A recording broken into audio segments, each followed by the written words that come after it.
ఇది జస్ట్ నా అబ్జర్వేషన్ మాత్రమే, ఎవరిని ఉద్దేశించినది కాదు. 2008కి ముందు వచ్చిన ఎన్ఆర్ఐస్ కొంచెం భయంగా, అంటే మనం ఇండియాని ఎలా రిప్రజెంట్ చేస్తున్నాం బయటికి, ఇక్కడ యుఎస్ లో అంటే ఎలా వాళ్ళు మనం రిసీవ్ చేసుకుంటారు, ఆ భయం చాలా ఎక్కువ ఉండేది వాళ్ళలో. అన్ని ఇండోర్లలోనే జరిగారంటే పూజలు కానీ ఎలాంటి ఈవెంట్స్ కానీ అన్ని.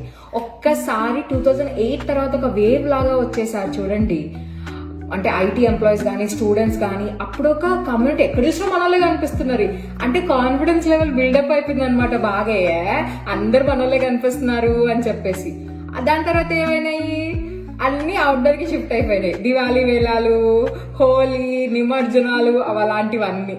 ఇంకా దానికి ఇప్పుడు ఇంకొక లెవెల్ ఎక్స్ట్రా అప్ అయ్యేసి ఇప్పుడు ఈ 2025లో అవుట్డోర్ కాస్త బయట రోడ్ల మీద కూడా వెళ్ళిపోయాయి అవి. కొంచెం చూసుకోండి అమ్మా, ఎక్కడి నుంచి ఎక్కడికి వెళ్ళిపోతున్నావో. ఆ థియేటర్ల ముందు రచ్చా, ఆ నిమజ్జనాలకి రచ్చా, ఆ బీచ్ల దగ్గర. అంటే బాగుంటది మన కల్చర్ ని స్ప్రెడ్ అవుట్ చేయడం, కానీ అది వాళ్ళకి నచ్చుతుందో నచ్చట్లా ఫోర్స్ఫుల్ గా మనం ఇట్లా దింపుతున్నాం వాళ్ళల్లో. అది కాస్త హేట్రెడ్ గా తయారవుతుంది. కరెక్టేనా? మీకు కూడా అనిపిస్తుందా?